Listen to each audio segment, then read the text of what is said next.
Well, I actually moved to Los Angeles because I wanted to be in the music industry.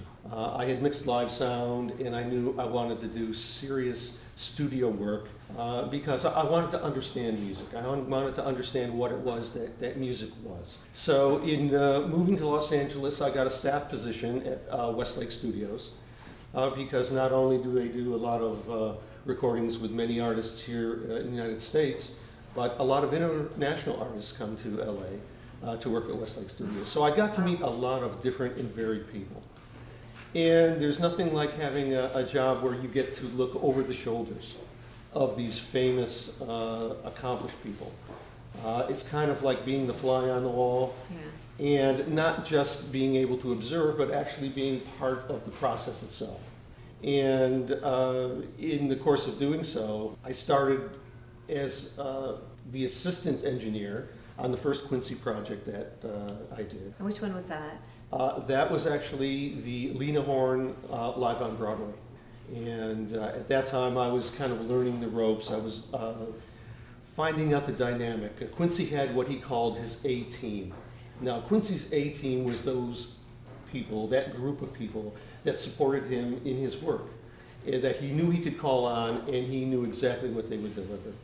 So I got to meet many people, recording engineer and mixer Bruce Swedien, songwriter, arranger Rod Temperton, and the four of us, Quincy, Bruce, Rod, and myself, would work on these albums. Of course, working with Michael Jackson in the studio, the way I initially met Michael was I was working on several of these albums with Quincy, and one of them turned out to be Thriller. Now, when we began the process, no one knew what Thriller was going to become. But there was one day in my life that was very, very special. And that was a tracking day, meaning we were recording the rhythm section. And that day, I was in the control room and I looked around and I noticed standing on the other side of the room was Paul McCartney. Michael Jackson was there, Quincy Jones was there. Engineer Bruce Swedien was at the recording console, and behind him was George Martin, the producer of the Beatles.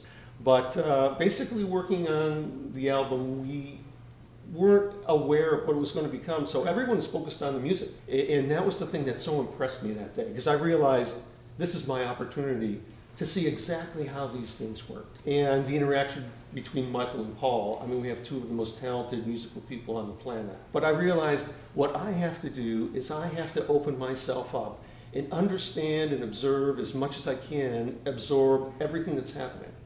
Because this is why I'm here. This is why I came to Los Angeles. This is why I wanted to work in recording studios. So what were some of the elements that you think went into the producing of Thriller, that you think that made it even current to this day? The thing about working with Quincy and working on Thriller was the focus on music, the emotional honesty of what was happening in the studio. I mean, the crew, we were all working, everyone was doing 110%. Everyone was giving it their all. And at the same time, we had all those elements that went in to make something great. We had great songs, great performances by Michael, great producing, arranging, great musicians, giving great performances. So it was a logical thing that what we were doing would be successful. And reflecting back, it's not surprising. Yes. Because of the effort that went in. And that was one of the things about working in the studio, especially with Michael, is Michael had a very relaxed demeanor. He would be incredibly focused on the music. But when you were in the studio working, we'd all enjoy ourselves. He would always bring humor and a great attitude, and let's make this fun. Let's make the experience be one that's enjoyable. You can hear in the music when someone is smiling when they sing. There's an emotional thing that translates. It's conveyed through the recording. Because I worked on many albums with Michael.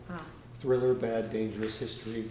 I was put in charge of Eddie Van Halen's guitar solo on the Beat It song. Wow. And very often Michael, that was Quincy that kind of put me in charge of that. But for Michael it was the same thing. Which is why, rather than consider myself a producer as such, I really consider myself a facilitator. Because it's a collaborative effort to move forward in music. And when you bring different people's personalities, their individual talents and abilities together, what you get is something special.